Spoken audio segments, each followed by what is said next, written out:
humanap ka lang ng mahanap mo yung way mo, align ka kay God. Align ka sa na-heal mo yung sarili mo. One way or another, pera ang lalapit sa'yo. Kasi ang tingin nila, ang value nila, ang dami, mga nai-interview ko, tingin nila dahil maganda ako. Yun yung value nila. Pero kasi natatapos yan eh. Yeah. Hindi mo na-realize yung ang dami ko, how many times, hindi nila na-realize yung repercussions ng ginagawa nila ngayon pagdating nila ng araw. Na gusto na nilang mag-settle down. And dadating yan, way or another. Yung singilan. Ihiwalay nyo si Salome. Salome Salvi is a different, different usapan yun. Salome is happy doing what she wants, Pero majority ng sinasabi ko, ginagawa nila sa pera. Kasi wala akong choice eh. Fuck, you always have a choice.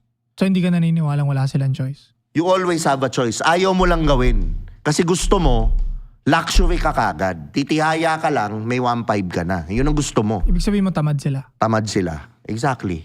Tsaka gusto mo luho, ginagawa mo sa pamilya mo. I doubt it, kung maayos ang pag-uutak ng nanay at tatay mo, papayagang kanyang gawin yan. Oh. Kasi masakit sa tatay yun eh. Ako na-imagine ko sa, anak ko yun? Masakit yun. Para pinatay mo na lang ako. Oo. Yun yung mas pipiliin ko kaysa yung gawin ng anak ko yan.